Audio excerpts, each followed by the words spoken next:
Assalamualaikum warahmatullahi wabarakatuh. Perkenalkan, saya Jamratul Husna, salah satu mahasiswi di Institut Agama Islam Negeri Jawa Yogyakarta dari Fakultas Tarbiyah dan Ilmu Keguruan, Prodi Pendidikan Guru Madrasah Ibtidaiyah semester 3, unit 1. Nah, di video ini saya akan membawakan materi yang pertama, layanan pendidikan anak berkebutuhan khusus, dan yang kedua, layanan kegiatan ekstrakurikuler. Dan di mana tujuan video ini salah satunya untuk memenuhi tugas mata kuliah bimbingan konseling dengan dosen pengampu Ibu Suhelayanti, MPDI. Baik, yang pertama kita masuk di materi layanan pendidikan anak berkebutuhan khusus. Nah, istilah apa saja sih anak berkebutuhan khusus itu? Apakah anak yang mempunyai kekurangan saja, atau anak yang mempunyai kelebihan saja, atau keduanya, dan bahkan bisa jadi bukan keduanya? Baik, yang pertama kita masuk di definisi berbagai istilah anak berkebutuhan khusus. Sebelumnya, istilah yang digunakan untuk anak berkebutuhan khusus itu yaitu anak luar biasa.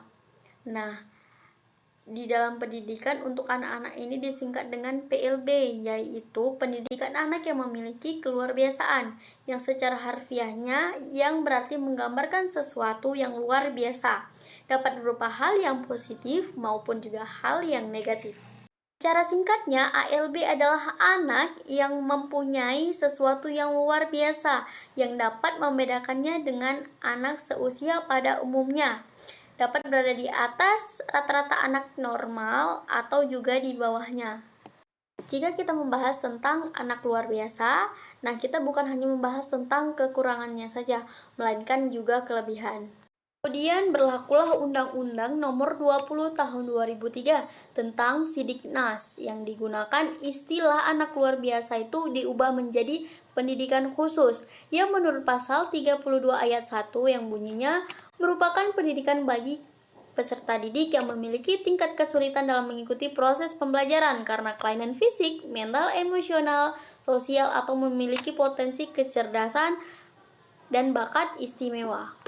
Istilah anak luar biasa diubah menjadi anak berkebutuhan khusus atau disingkat dengan ABK. Nah, sedangkan keluarbiasaan diganti dengan anak berkelainan. Secara singkatnya atau kesimpulannya, anak berkebutuhan khusus atau ABK adalah anak yang mewakili setiap anak yang mempunyai kekurangan yang beda dari anak normal. Misalnya seperti tunanetra, tunarungu, tunadaksa, atau tunalaras. Istilah-istilah ini meskipun menggambarkan kekurangan, tetapi mengandung rasa bahasa yang dapat diterima. Gitu, kesimpulannya jadi seperti itu. Ternyata di Indonesia sendiri, anak luar biasa atau anak berkelainan merupakan suatu kebanggaan, sehingga anak-anak yang dianggap luar biasa itu dikumpulkan dalam satu sekolah. Nah, disebut dengan sekolah unggul atau kelas unggul. Beberapa SLTP dan SMU mencoba menjaring anak-anak yang dianggap mempunyai kemampuan di atas normal, kemudian mengumpulkan anak-anak tersebut dalam satu kelas. Terkadang kita beranggapan bahwasanya orang yang mempunyai kelainan fisik atau cacat fisik dan juga yang lainnya itu tidak ada apa-apanya. Mereka tidak bisa sekolah ataupun yang lainnya. Ternyata kita salah besar.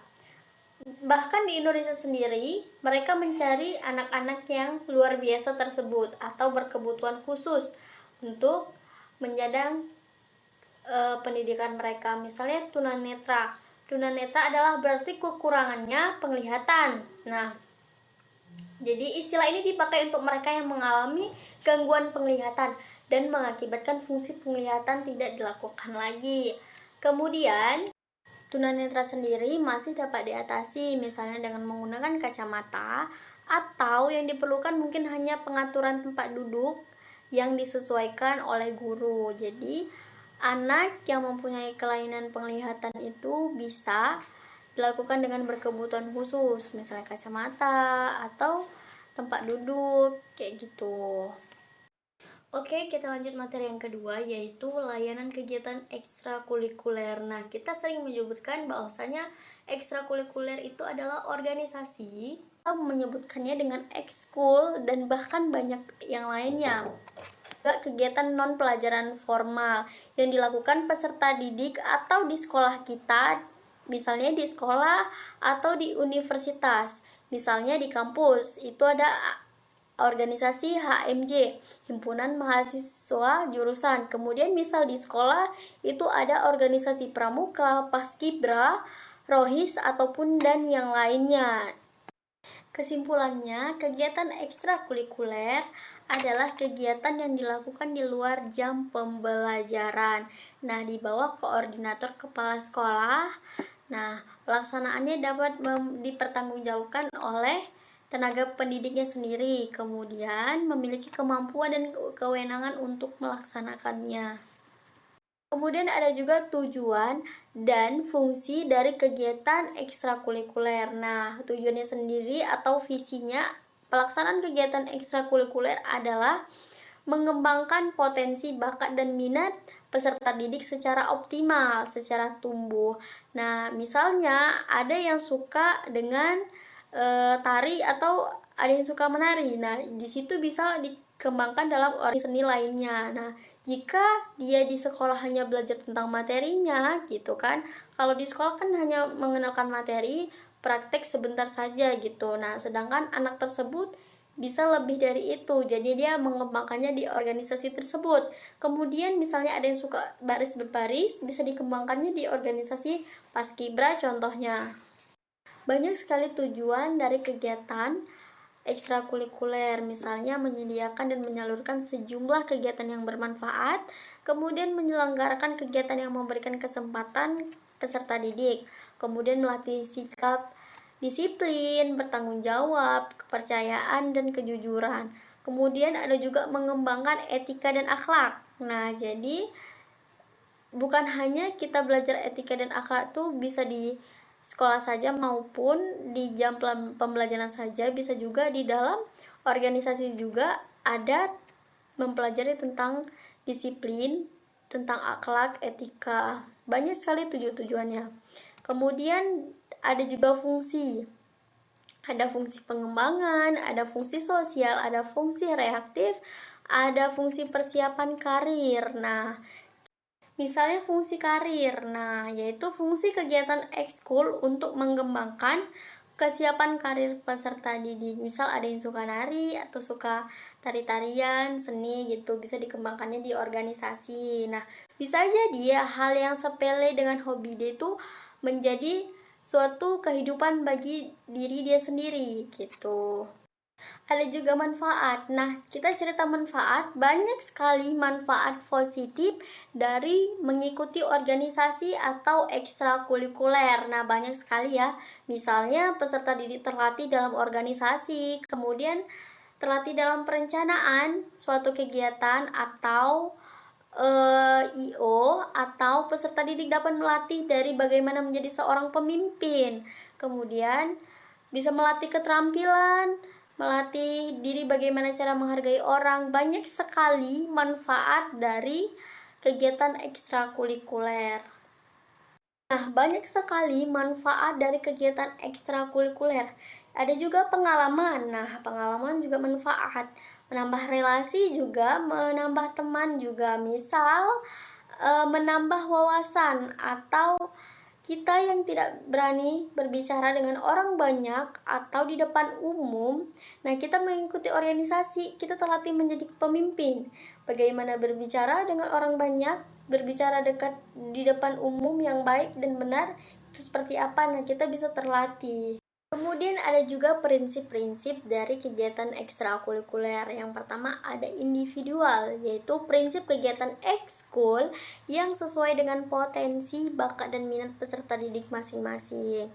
Kemudian ada juga yang pilihan, yaitu prinsip kegiatan ekskul yang sesuai dengan keinginan dan bakat diikuti secara sukarela oleh peserta didik. Kemudian ada juga keterlibatan aktif, yaitu prinsip kegiatan ekskul yang menuntut ikut sertakan peserta didik secara penuh.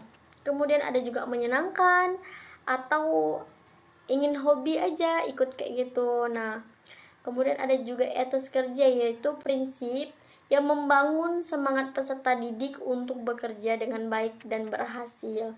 Nah, jadi banyak ya prinsip-prinsip dari kegiatan ekstrakurikuler.